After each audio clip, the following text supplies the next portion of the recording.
Miamians and listeners from around the world, welcome to another episode of Miami Global Net, where you get to meet the people that support Miami's international landscape. This is your host, Alejandro Cervali, and remember to please subscribe if you want to stay up to date with what's happening in our global city. Today, we have our friends. We're back with our friends from the EACC, the European American Chamber of Commerce here in Florida, with Christina Slezinska. Thank you so much for bringing us this amazing topic on decarbonization of transportation. I'm going to pass it over to Christina so she can break it down for us. Yes, thank you, Alejandro. Hello, my name is Christina Slezinska, and I'm the Executive Director of the EACC Florida. We're the Florida chapter of the European American Chamber of Commerce, a platform where Americans and Europeans connect to do business. EACC provides resources, education, and updates on regulatory and legal developments of relevance to the transatlantic business community. We organize events on issues of interest to our constituency and offer unique connections and networking opportunities. We're very, very happy to partner with Miami Global Net on this podcast series of deep dives, focusing on big picture issues and how they affect transatlantic business activities. On this deep dive, we will be discussing decarbonization of transportation, what it means, what industries it affects, how it fits into the green strategies of both the European Union and the United States, and what transatlantic cooperation in this area looks like. For this deep dive, we're delighted to have Gzim Ocakoglu, who is First Counselor on Mobility and Transport at the Delegation of the European Union to the United States in Washington, D.C. His role is to support and promote transport-related cooperation and dialogue between the EU and the United States. Gzim was on an official visit to Miami at the beginning of March, and I was impressed by the depth of his expertise, his passion, his curiosity, and his eagerness to learn from his interlocutors as we visited local authorities, academia, the consular corps, and companies here in Florida active in this sector. So now, without further ado, I'll pass the floor to Alejandro Cervali, our host here at Miami Global Net. Thank you very much, Christina. Gzim, how are you doing today? Very good. Thank you, Alejandro, for this invitation. I'm very happy to be back virtually this time in Miami after being there in person a bit more than 1 month ago, but it's a pleasure to be with you. Thank you. It's awesome that you're joining us from DC, where you are operating most of the time throughout the year, right? Exactly.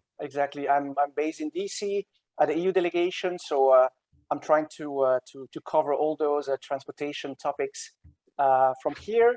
And obviously, with the pandemic, I was stuck somehow in DC, but we continue working with the administrations, with the people in Congress, with the industry, with our partners, the member states colleagues here, and but we are happy now to be able to also to meet people in different states, virtually and in person. So it's a real pleasure to be able to exchange on those topics.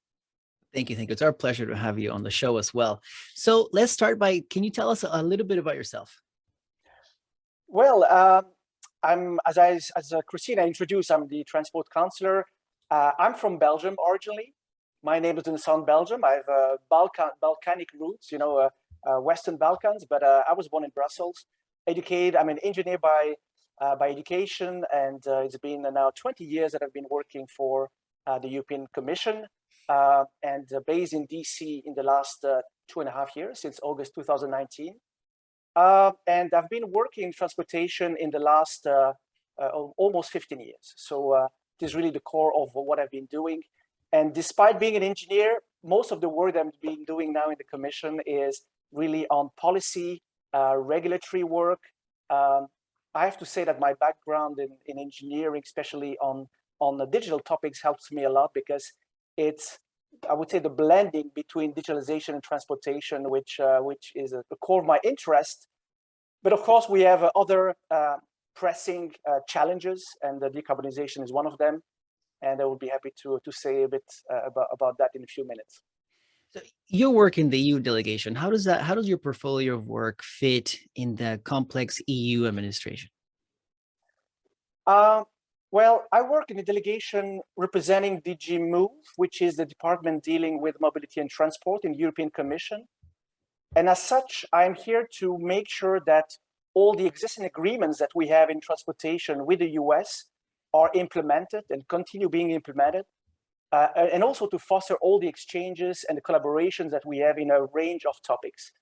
Transportation, obviously, I would say the biggest part of my portfolio is aviation, because we have existing commercial agreement, the so-called, for those who are familiar with the jargon, open skies agreement. So basically allowing any US airlines to open up routes to the EU, and likewise giving the opportunity to European airlines to open up new routes to the US.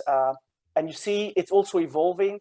Sometimes you have new routes by US or European carriers. Just recently, I think there were a couple of new routes also to Miami, so it is really welcome. So we have this agreement that allows that puts up the rules on how this can happen and open as freely and as openly as possible.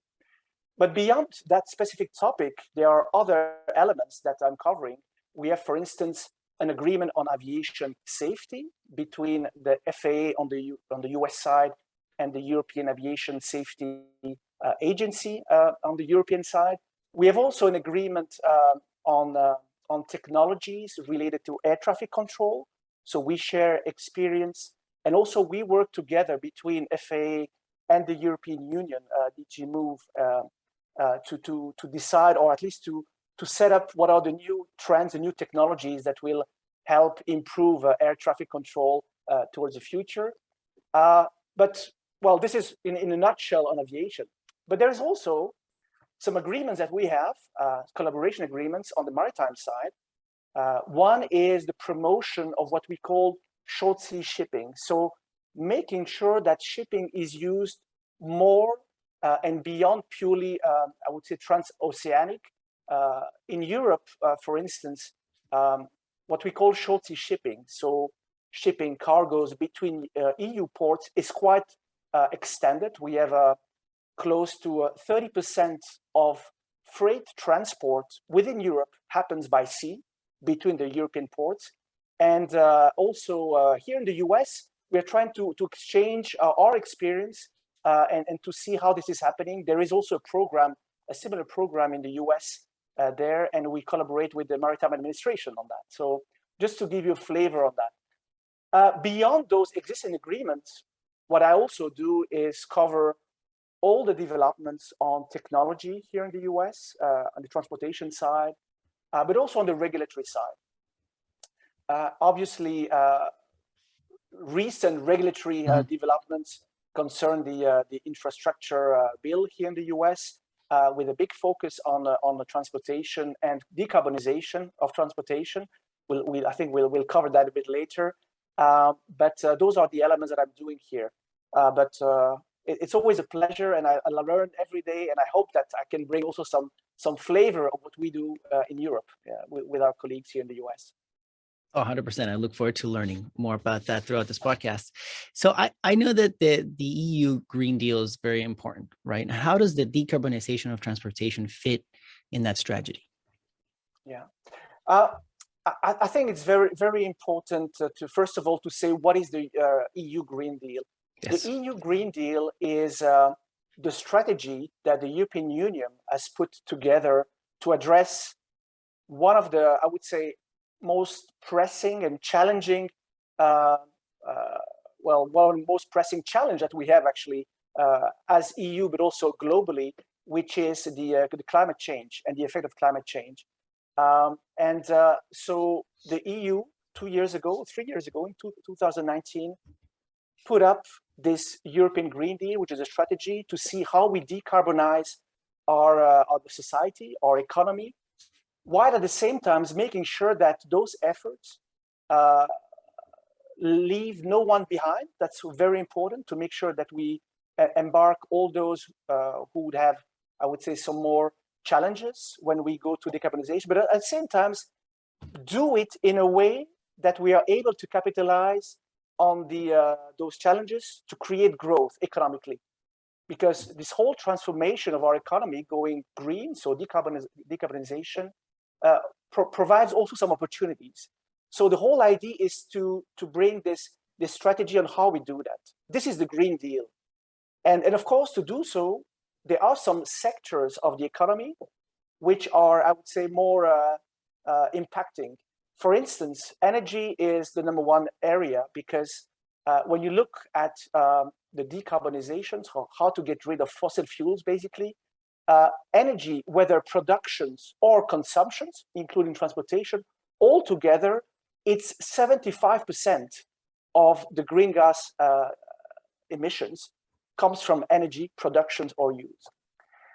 So there's a lot of work to do that, and we have already started in the EU, we're dealing with that. But then there are other sectors like buildings, heating buildings, for instance, or using electricity for those buildings. It's important to see how our electricity or the heating that we provide is clean. And transportation is also a big chunk when you think about it in this concept, because transportation in the US is 29% of all the greenhouse gas emission.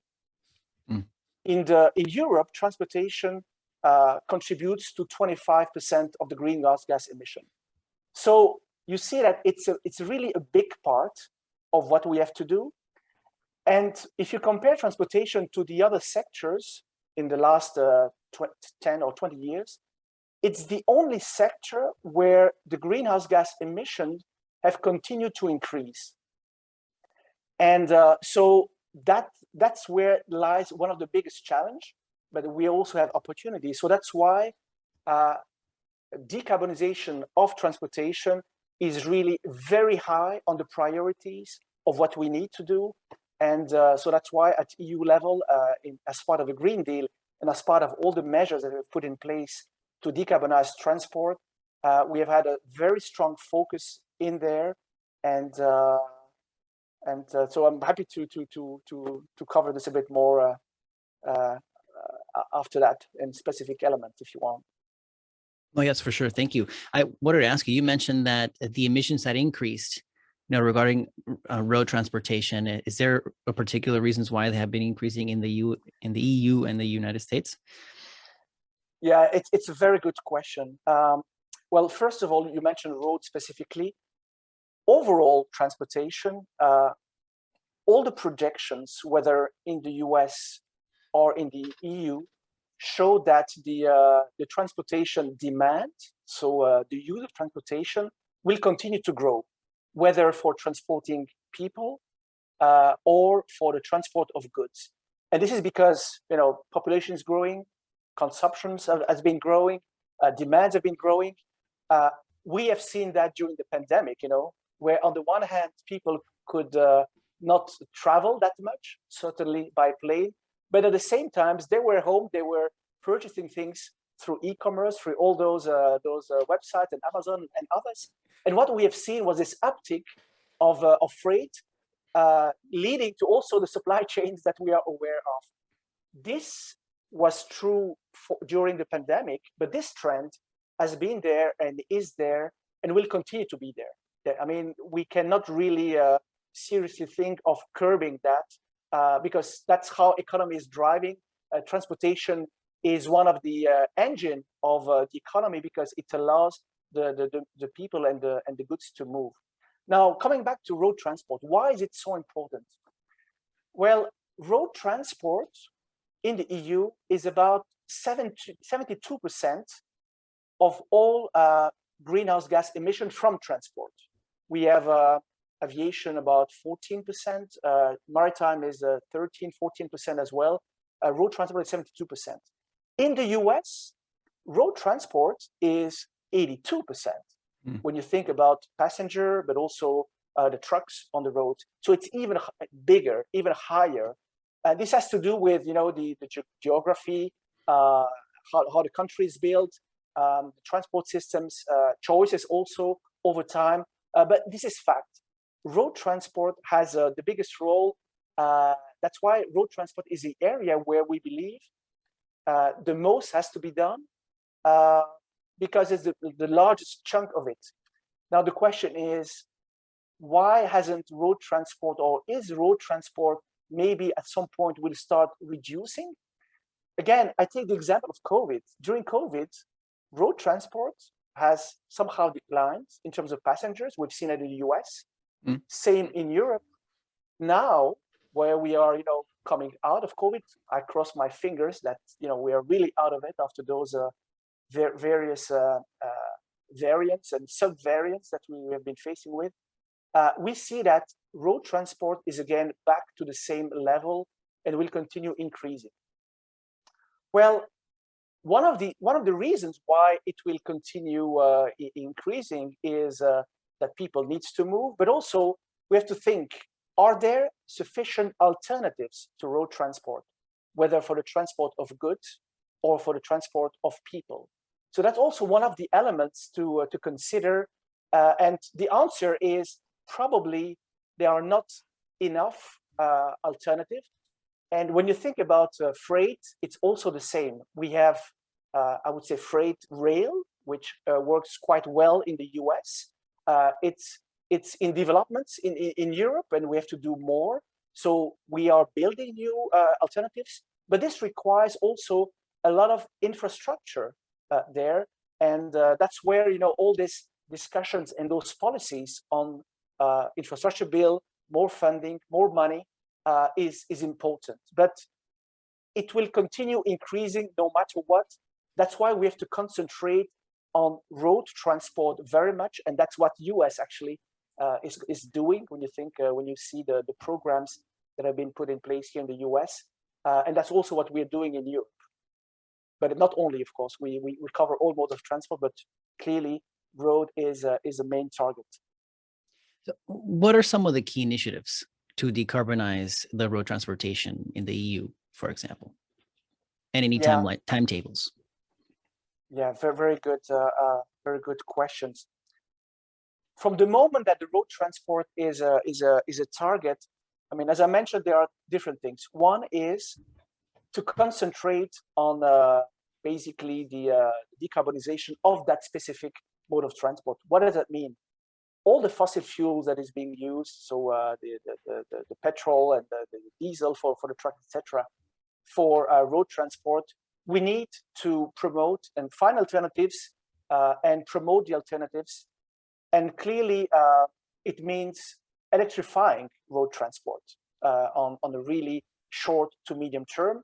There will be other options in the future, like using hydrogens, other alternatives.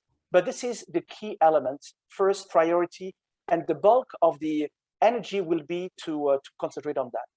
Second element that I also alluded to is to what extent we can make or promote other modes of transport, other alternatives that are less polluting, if you want, as an alternative, whether for freight. I mentioned to you that we are doing quite a lot of work in Europe to promote and to build alternatives in rail, for instance, which is the least carbon emitting sector, but also inland waterways, all the rivers and the canals or the rivers. So we want to promote this, and I can say a few words about that later. The third element is price. If you put a cost on the greenhouse gas emissions, when I say price, maybe it's not the right element. How to find some incentives by putting a price on what we call the externalities, so the effect of the greenhouse gas emissions, the pollutions, the congestions related to road transport. All this has a price on the economy and society. So we also need to find ways on putting disincentives on the use of road by factor in those elements, the price for society of those externalities, such as greenhouse gas emissions or congestions or other elements. But let's come back on the first and most important element, which is electrification. Now, what we have put in place, what we've proposed as a European Union, this was back in July 2020. It was what we call the Fit for 55 package. What does that mean, Fit for 55? We have committed as an EU, first of all, to be carbon neutral by 2050 altogether. We have committed to reduce the greenhouse gas emission of transport by 90% overall by 2050. And by 2050, by 2030, we have committed to reduce altogether the greenhouse gas emission by 55%. So concretely, for road transport, what we have proposed is to gradually put in place new rules for the maximum emissions that the vehicles, the cars and the van can emit between now and 2035. And basically what we're saying is that by 2025, we want to reduce the greenhouse gas emissions from the vehicles, from the cars, by 15%. What does that mean? It means probably more efficient engines than what we have today, or a gradual uptake of less pollution, like electrical engines. Reduce that by 55% by 2030, in line with our Fit for 55 ambition. And by 2035, reduce it by 100%. What does that mean? If the law is passed, it's in discussion right now in our legislative process between the European Parliament and Council. It means that by 2035, no internal combustion engines, so petrol cars, will be put on the market, will be sold any longer from that day onwards. This is what it means. This is what we want to do that. And by doing that, basically, we are promoting a gradual electrification of the car park, of the van park that we have, and making sure that by 2050, because you have to consider that cars, when they are in the market, on the average, they are, I would say the average age of a car on European market is about 10, 11 years. So if you ban the sale of petrol cars starting 2035, in principle, by 2050, you would not have any on the market, with maybe some exemptions or exceptions that you would have, old cars and some specific exemptions. So this is very powerful. This is the most powerful element. But obviously, this is not enough, because if you're pushing for electrification of cars, you need to make sure that the charging infrastructure and the grid is capable of supporting this. And also, very important, you need to make sure that the electricity that fuels those cars is also clean, is not an electricity coming from fossil fuels. So we also have put in place or proposed a regulation that would gradually, over time, mandate the deployment of charging infrastructure. In our case, we propose to have every 60 kilometers, so roughly every 40 miles, on our main, what we call our core network, so on our main highways, there will be at least every 40 miles the necessary charging infrastructure for those cars. But of course, it's not only that. We are also, in parallel to that, putting in place some new requirements for all new building constructions, especially apartment buildings, so that they would also provide in the parking areas charging infrastructure there. So it is something that goes, I would say, hand in gloves with this mandate for cars. So those are the two most visible elements regarding this part. I also mentioned to you the cost of greenhouse gas emission, the incentive. And there we have what we call the European trading scheme. Now we get into maybe a bit something which is a bit technical, but I will try to explain to you what it is.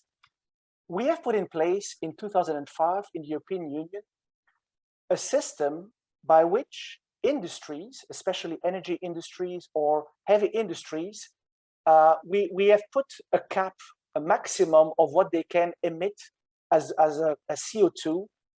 Basically, it's a maximum pollution that they can have. So it's a system with a market where we say you can emit so much in this year. If you emit less, you receive some kind of of a certificate and a right to emit more that you can trade with other industries that emit more. And so it's a system by which is made to incentivize the reduction of greenhouse gas emission. It's a system which has been applied so far to energy sector, to industry sector. And it has been very successful because in those sectors, we have had a reduction of greenhouse gas emission by 43% since 2005. This system has not been applied to transport so far. But since the Fit for 55, we are also proposing to apply this to the road transport sectors, but also, for instance, to maritime transport. Maritime transport was not part of this sector, of this emission trading scheme. And the idea would be to incentivize the producers of fuel to work on alternative fuels, on cleaner fuels, and also to reduce basically or to put a cost on the greenhouse gas emission for all those elements. So it's another mechanism or another way to incentivize by playing on, I would say, the cost of the pollution, if you want, the cost of greenhouse gas emission. I don't know if it's very clear, but it's a complex system. I try to make it as simple as possible, but that's what we're trying to achieve. No, I like it. I like it. I wanted you to break down the emission trading system a little more, but before you do that, I want to say that I like the electrification approach of the whole thing, not just, hey, let's make cars electric, but also let's make sure that the network is there for people to recharge their vehicles, and also that the way that we produce that electricity is also, friendly to the environment, and it's also mindful. So it's a wholesome approach is what I'm seeing. The emission trading system, I understand what you're saying. Can you break it down a little bit more for me on how that works? Yes. I was trying to give a big picture of how it works. Basically, overall, again, it's a system where you say greenhouse gas emissions, CO2 emissions have a cost on society. So let's put a price on this, and let's put a maximum amount of what industries or given sectors can pollute. If they emit more than that amount, they will have to pay for that. If they emit less, that's good for the environment, but they would have the right to exchange the amount between the maximum that they have and what they are emitting with those other sectors, with those other industries which emit. It's a market basically that we've put in place where the rights to pollute, if you want, or the rights to emit are exchanged between different players. The ones who emit more, it's a cost on them, so they have to sell. They can sell or can trade their rights to those companies or those industries which do not.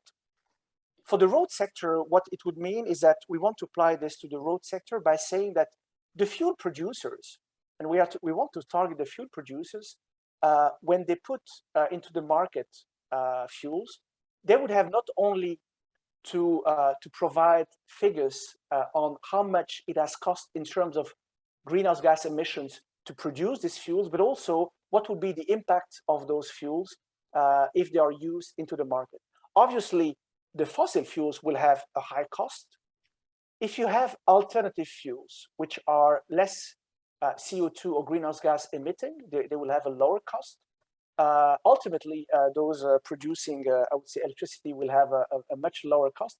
But when I say alternative fuels, we have, those bioethanol, biomethanol that are used, or to a certain extent biodiesel. Those will be considered in that pocket. But we are really looking for the future in terms of alternative to hydrogen, especially for the road sector, because we see electrification as a path for short to medium term. That's the way to go now.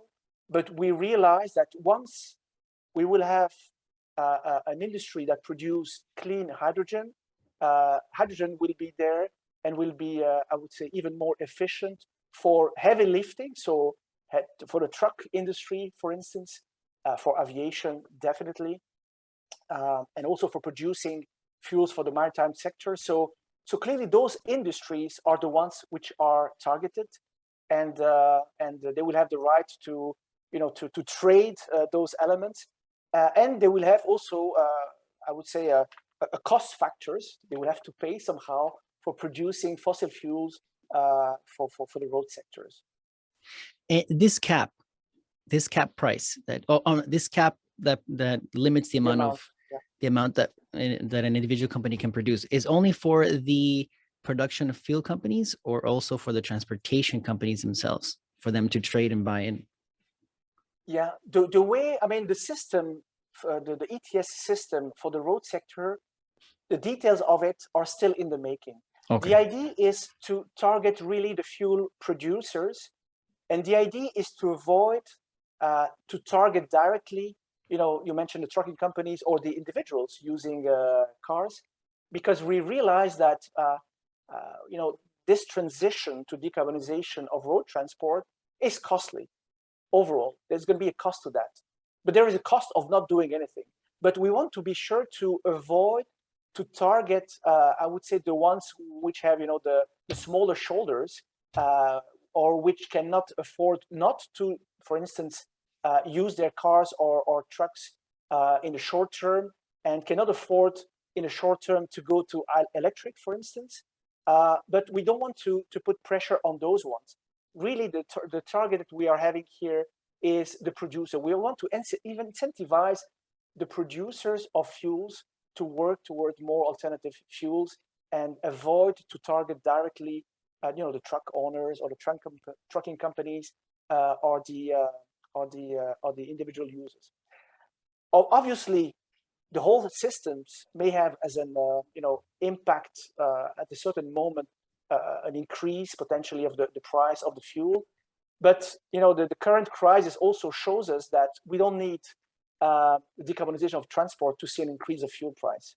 We see that the crisis that we have today, whether in Ukraine, but also supply chain crisis, has created this inflation. There's already an increase on the fuel price, and so that's why we don't think that decarbonization will have that specific impact on that. On the contrary, on the long run, by being less dependent on fossil fuel, we will really decrease the price of the energy for the people. So eventually, this will be also a win-win, also not only for our future, for the nature, for our future, but also for the people.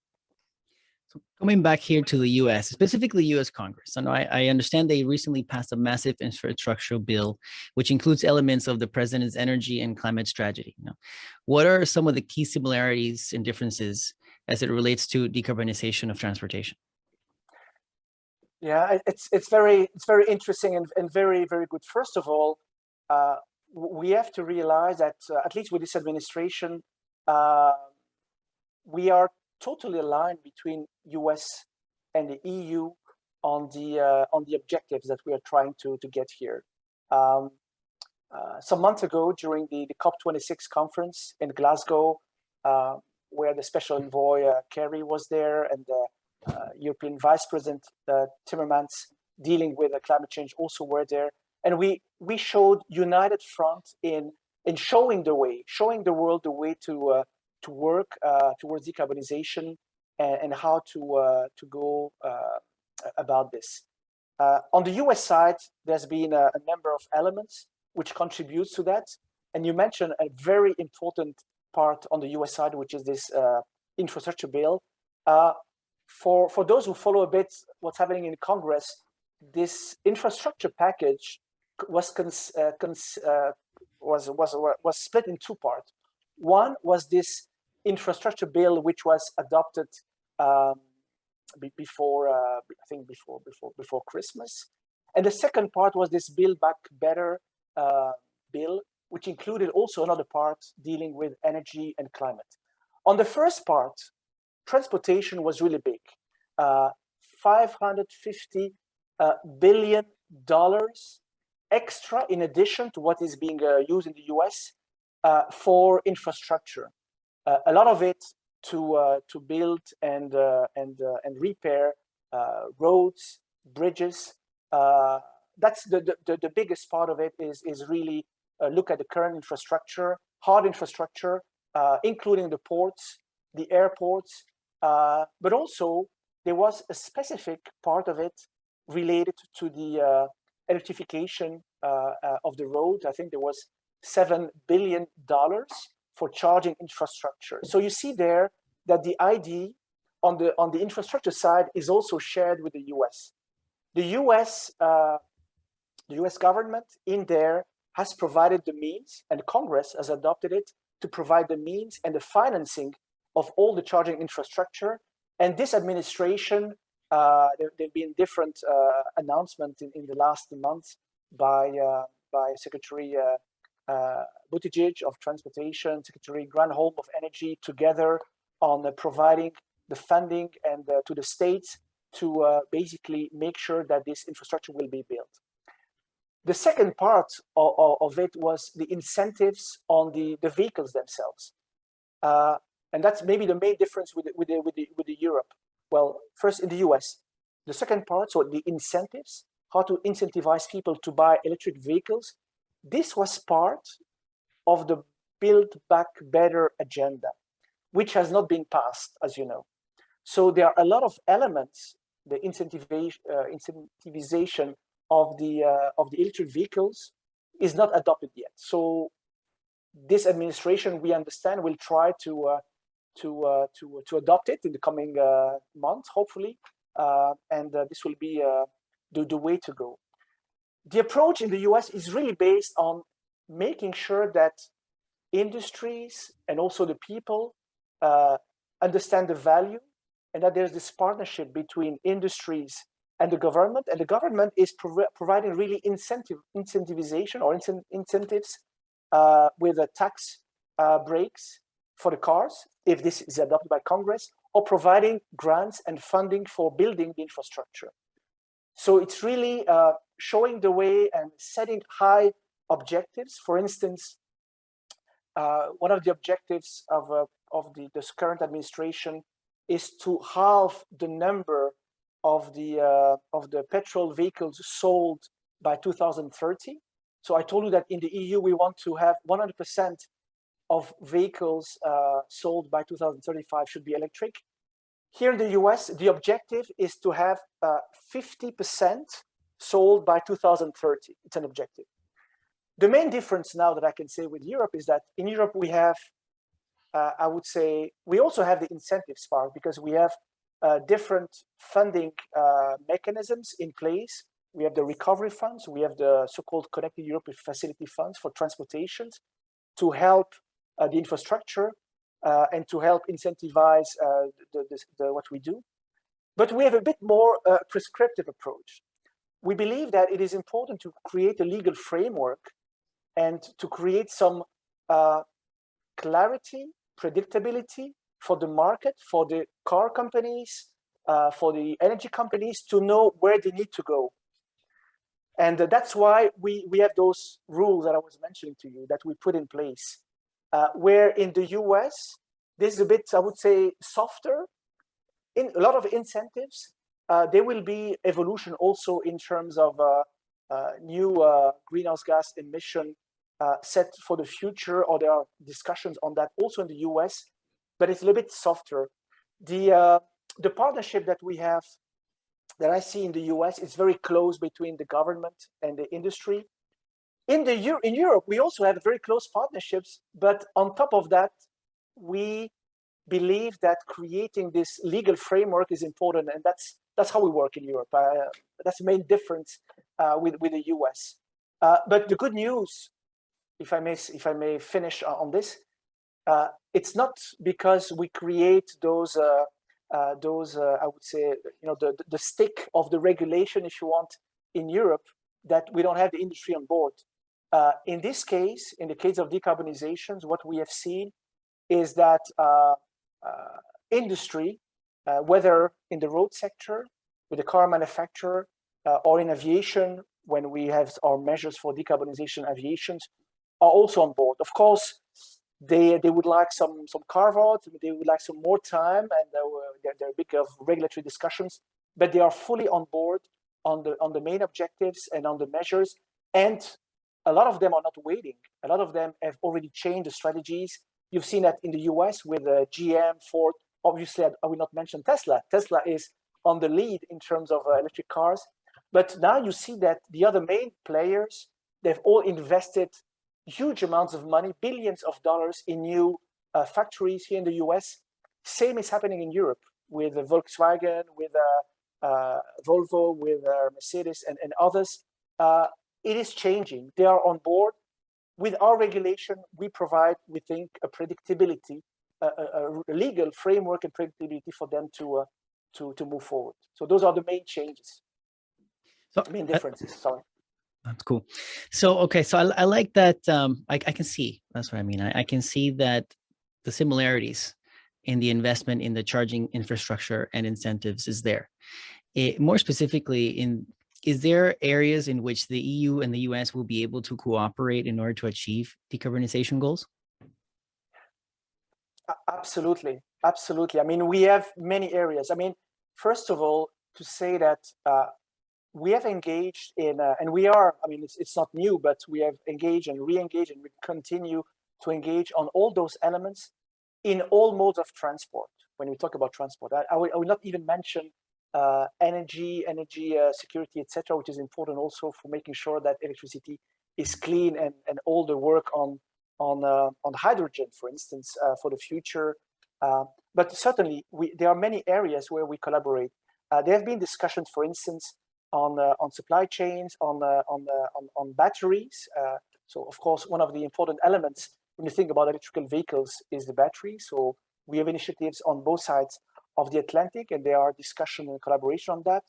What I see also as an area of collaboration, which actually is part of the ongoing discussions that may happen also.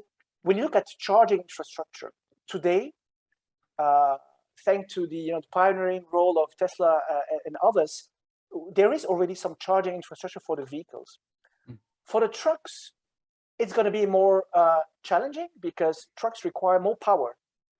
So we need to work on those, on some standards for the specific truck charging infrastructure and chargers.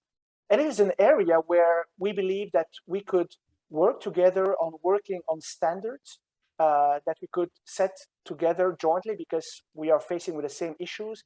And electrifying the trucking is a bit more challenging, will take a bit more time. It's there. We have already some announcement, but still there is work to be done. This is an area. But more importantly, where are the areas where we have the biggest potential or collaboration is on aviation. Why? Well, first of all, aviation is a global industry. It's like maritime. It's global.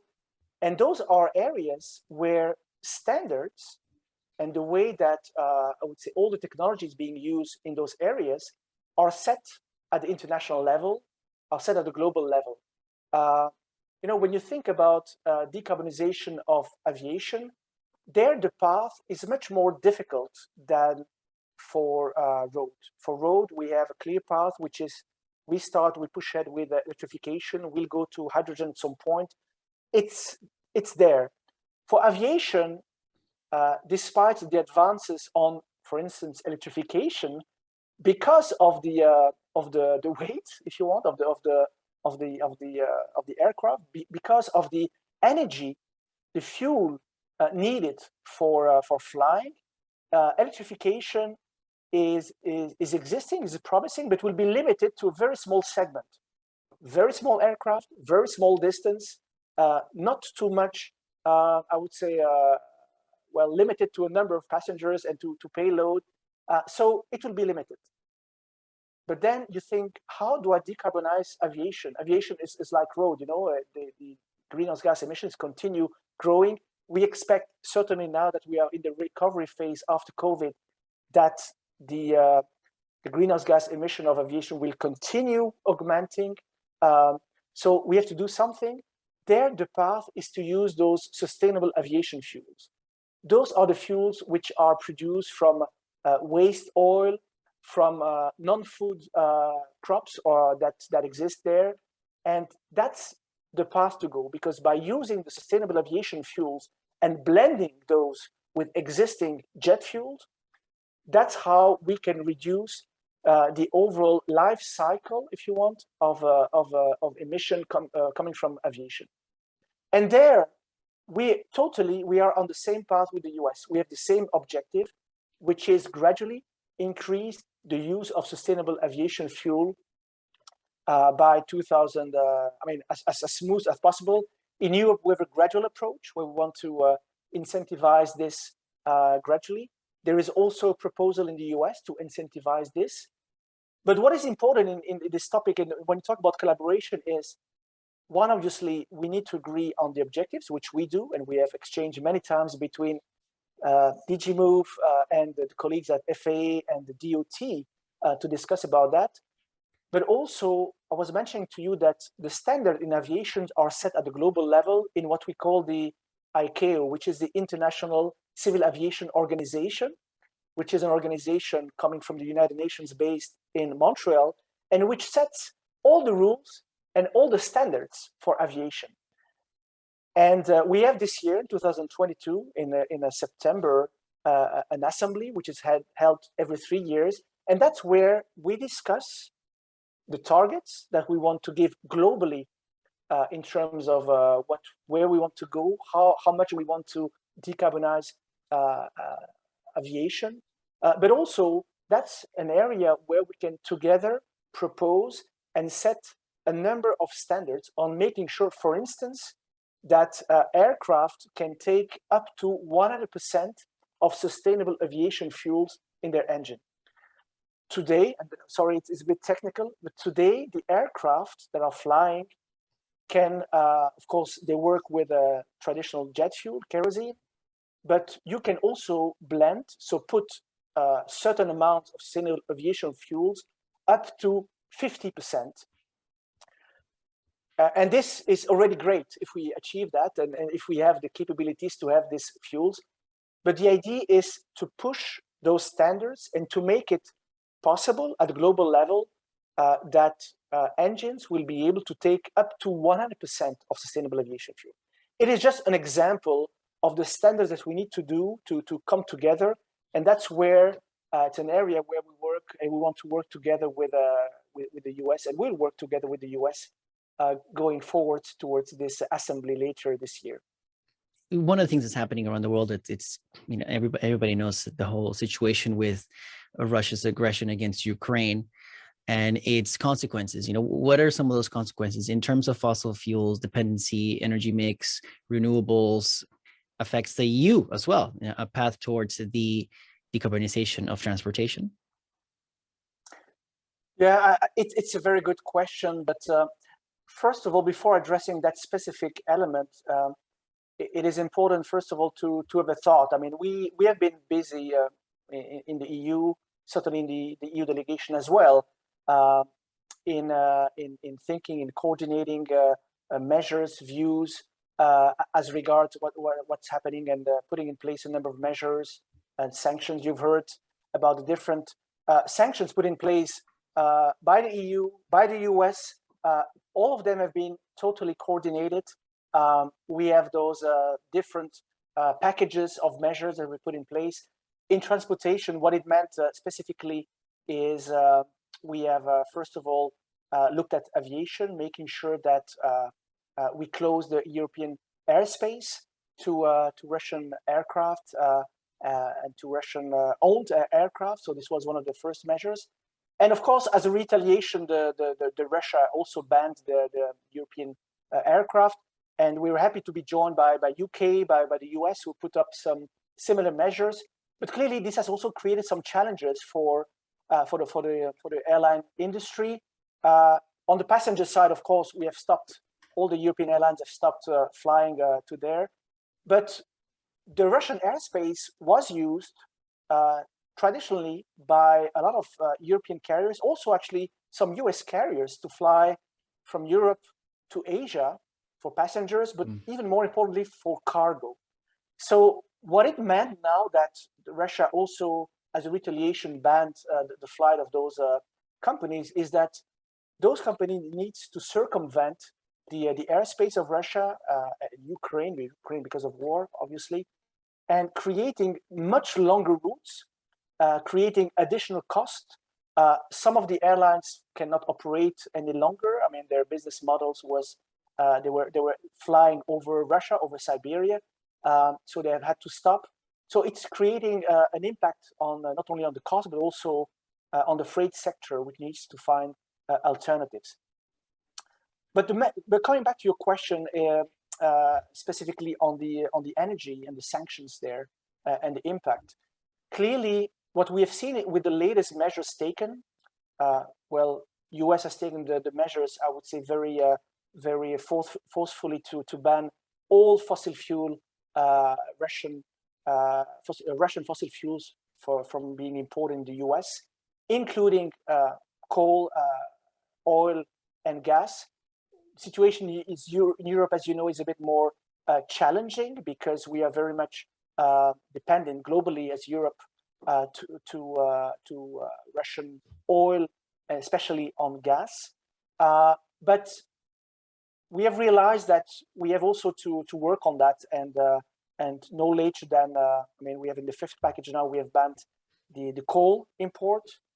We are also continuing working, and a lot of discussions happening on the path towards maybe banning altogether oil and gas. But we have already decided, this was the proposal of the EU with this Repower EU packages, to be on a path to not being dependent any longer, to get alternative sources in a framework of 18 months to 2 years. It will take that time.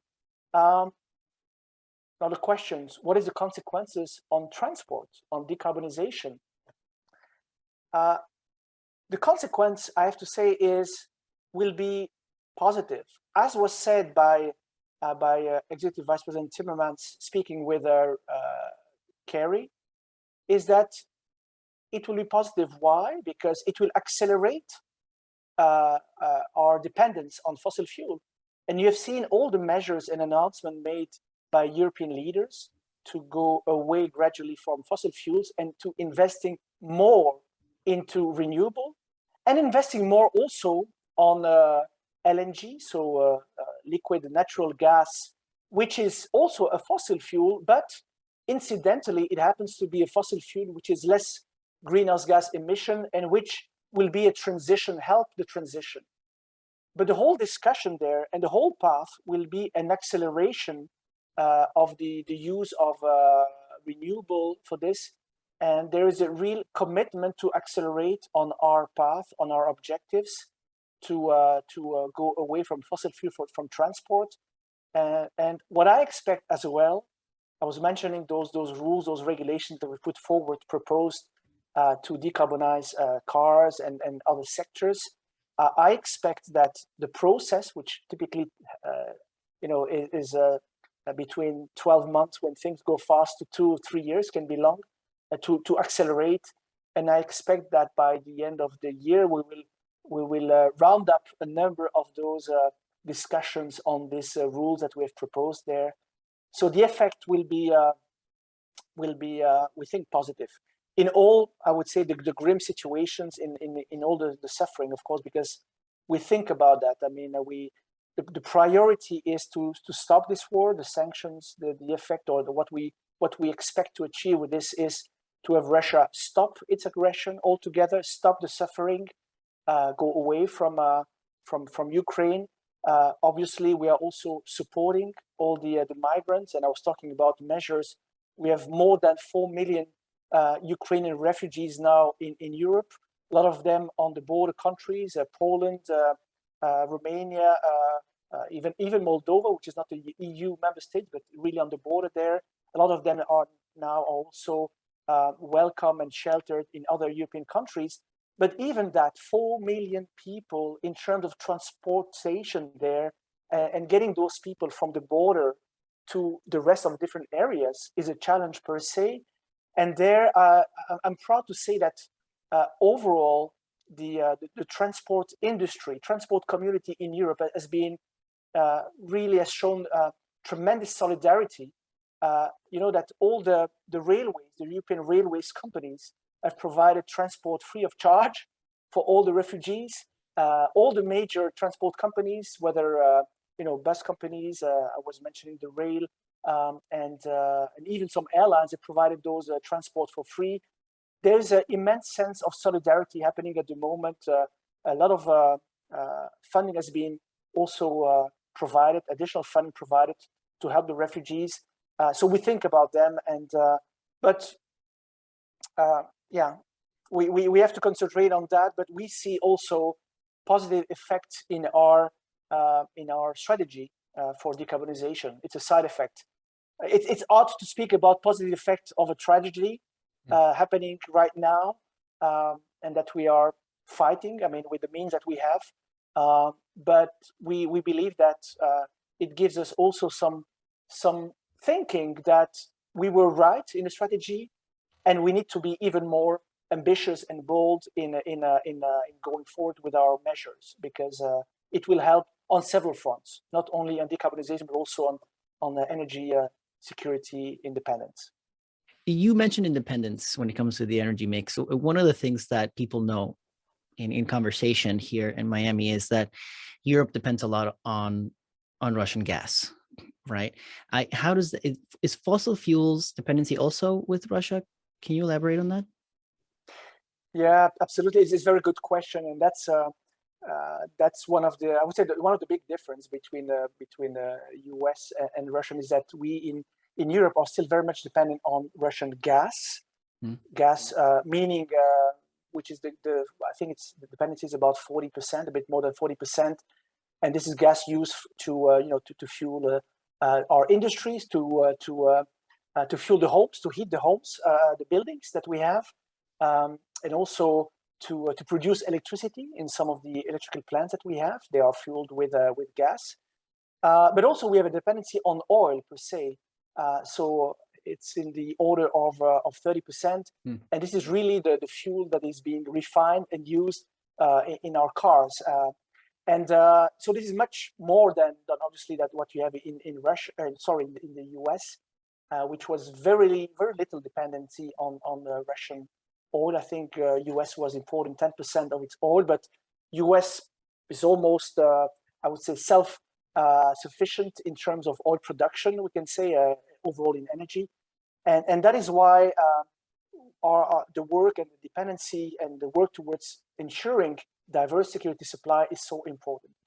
Just to give you an idea also on how this moves and the part of this dependency on gas and oil and fossil fuel, generally speaking, versus renewable and nuclear. In Europe, when you think about the electricity which is produced, which is of course important when you think of electrification of the cars, 37 or 38% of the electricity produced in Europe comes from renewable sources. So wind, inland and offshore wind, or solar, or biomass, or tide, or whatever. I mean, other means. We have 25% of energy which is produced by nuclear plants. Some countries more than others. France is a big, I would say, the largest in Europe producer of nuclear-based electricity. But we still have about 37% of the electricity produced in Europe, which is based on fossil fuel, whether oil or gas. And those, as we mentioned or discussed earlier, a large portion of this still comes from Russia, and we need to get rid of this dependence. So that's why all the measures that we are taking in these accelerations towards decarbonization altogether in terms of renewable, but also getting away from fossil fuel, especially fossil fuel from Russia, is so important.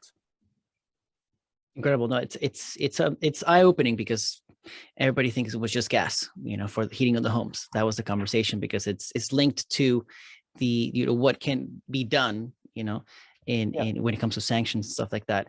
But I did not know about fossil fuels, and that Russia also produces a bunch of gas. Absolutely, and when you look at the different sanctions, I mentioned earlier that US decided to ban already coal and oil and gas. which is a great thing. In Europe, it's been more challenging to come to decisions, but good news is that we have decided last night, yesterday, it was announced by the Commission to ban the import of coal, which is the first step, and discussions on really gradually banning oil and gas are still ongoing. In addition to all the other measures that we put in place to ensure the diversification of our supplies, we are still considering that, because it is important that we stop basically flooding also some money to this regime, to the Russian regime, because a lot of money is going there still, and we need to stop that. We need to stop that influx of money going in that direction. Now, bringing it out to Miami. So last March, we had the pleasure to host you here. You know, you were on an official 2-day visit to Miami, where you met with local authorities, including the port, the Miami International Airport, and transportation authorities of Miami-Dade County. Can you share with us some of your impressions with us? Well, first of all, it was really an honor and a pleasure to be in Miami and to meet the officials. It was for a long time, since pre-COVID, the first official meeting outside of DC, even. So it was a real pleasure to meet them, and I found extremely useful on a personal level, but also in terms of the agenda that we have and the topics that we discuss in transportation, because for several reasons. First of all, when you look at Miami and Florida, generally speaking, but Miami, well, Florida is a very important trade partner of the EU. Of course, US is the biggest trade partner, but Florida also. But when you look at transportation, first of all, Miami is the capital cruise of the world, like the Miami officials like to say it, and it is true, where you find all this. During COVID, it was stopped, but it has resumed. It is resuming, and now it's almost back to normal, as we understand. But also, Miami, in terms of a transport of maritime cargo, is really the entry port or some kind of a hub with Latin America, and a lot of the world ocean carriers, especially between Europe and Latin America or America, are using Miami. So it's really an important element. So a lot of good element of discussions there.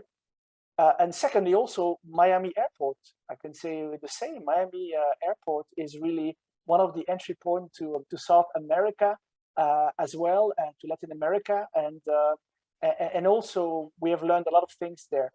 But coming back to the topics of discussions of today, I think if I go by order, we first had this meeting with the Miami port. What we realized is that in addition to all the challenges that all ports in the world have,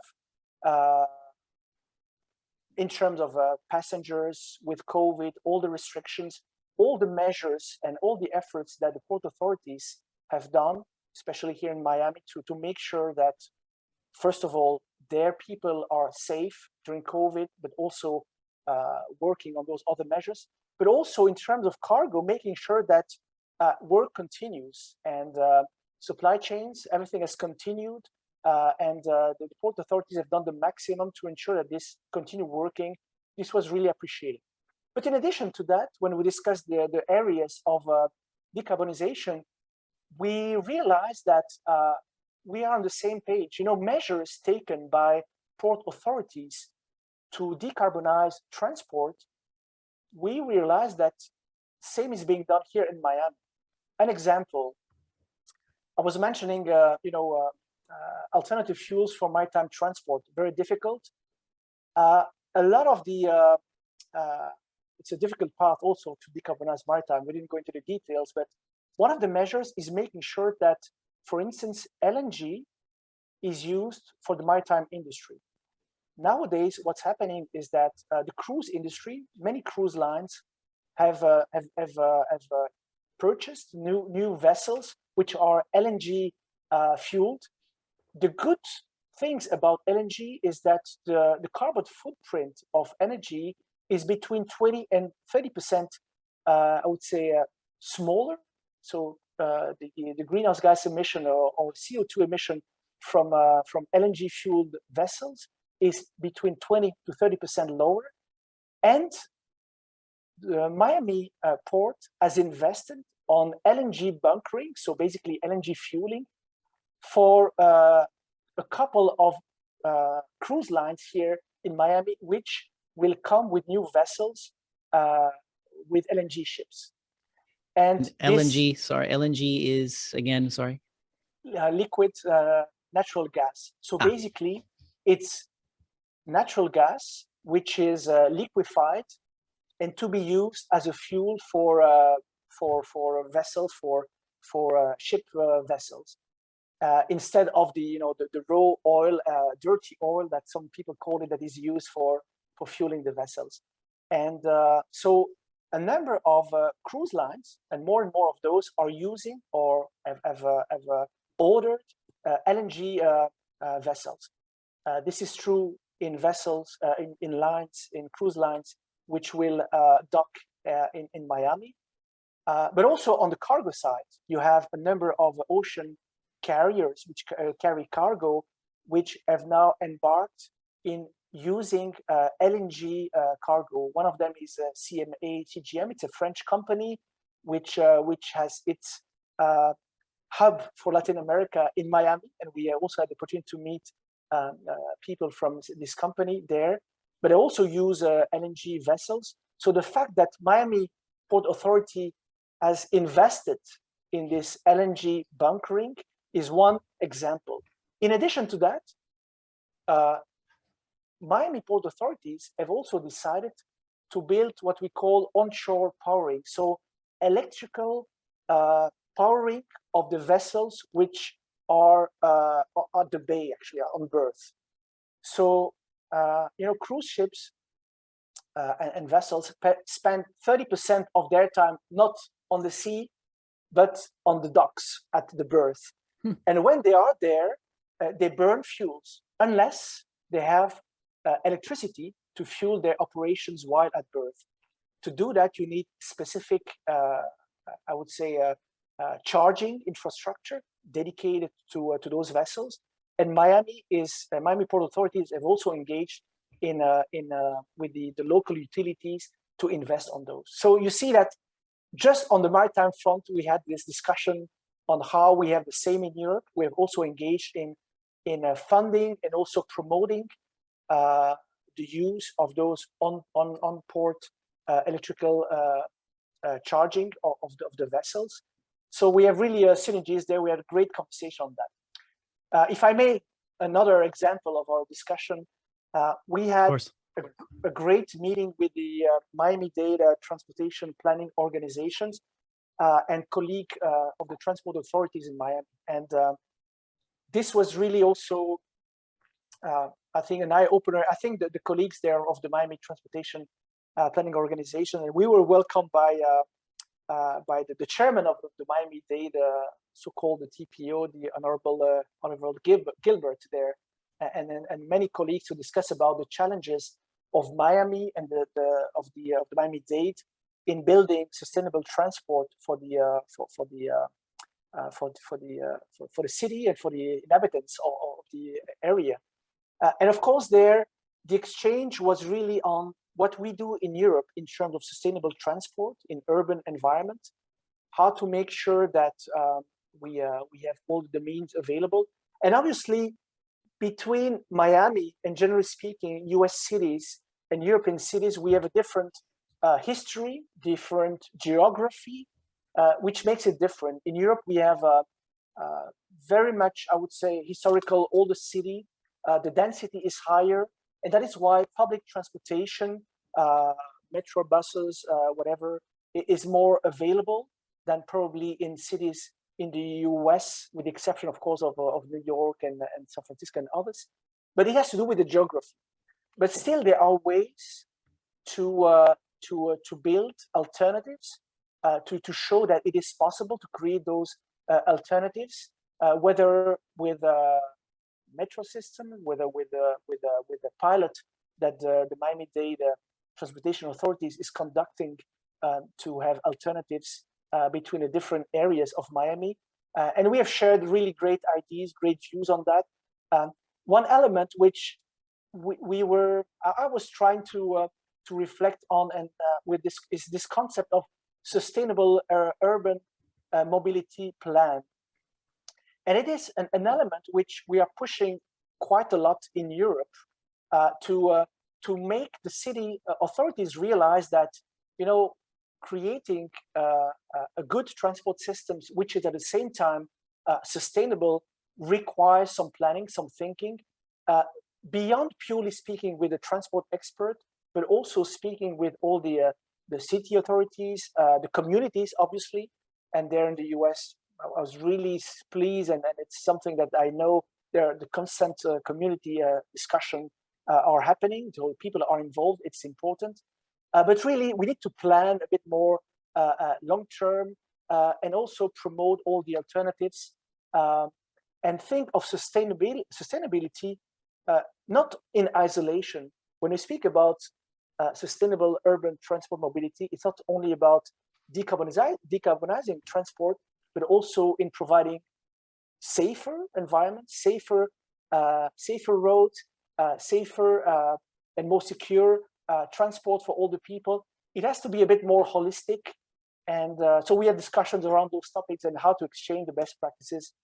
It was really an eye-opener. Last point that I want to mention, I mentioned technology innovation.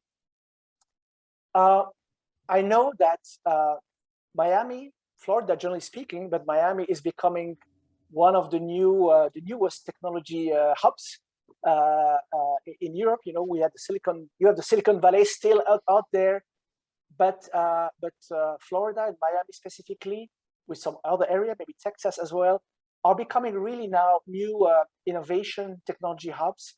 And we also had some interesting discussion and meetings while in Miami with some companies which are now based in Miami. Those are European companies in the area, for instance, on what we call advanced air mobilities or urban air mobilities, those air taxis. It is an area which is developing in the US. It's no longer science fiction to see flying cars, or what we believe are flying electric cars. So we have a number of companies, American companies and European companies, developing this, and some of them are choosing Florida, Miami, to develop their product, but also to test them, because of the geography of Florida, where you have Miami and also cities around Miami situated between 100 and 150 miles. And because right now, with the exception of cars and a few rail lines, you have not many opportunities or options. This creates opportunities for those companies to think of new business models and how those so-called new electric vertical takeoff and landing vehicles can provide an alternatives for those who need it to go faster between Orlando and Miami, or between different areas around Miami and to the different environment. So a lot of things happening, a lot of new discussions on energy technology. And I didn't mention the great meetings that we had at the airport also with the colleagues there, because in terms of operations, in terms of cargo operations, I found out, this I didn't know, that Miami is the #1 air cargo airport in the US, and is the biggest pharma hub also in terms of air cargo, and a lot of challenges as well there in the air cargo, in the expansion of the airport as well, and security, of course, security aspects. So a lot of great discussions. I think I learned a lot. I hope that my interlocutors also learned and are able to benefit of what some of the things that we think can be useful. And that was the whole purpose. And again, I really am grateful to Christina for making this happen, and to all the interlocutors in Miami. And I hope to be back in Miami in person to continue those conversations at some point, and to enjoy also Miami, which I started having a glimpse of it during those 2 days. But I hope to be back to also to learn more. And if I may, sorry, I'm being long. Go ahead. We had also these great meetings, you meant academia at the University of Miami, where we met the dean of the business school, John Quelch, there, and we also met students there.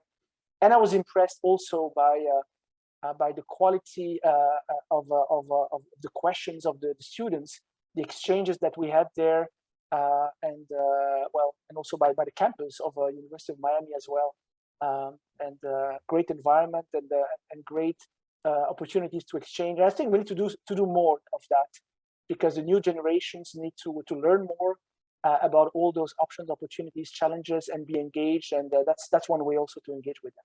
I'll stop here.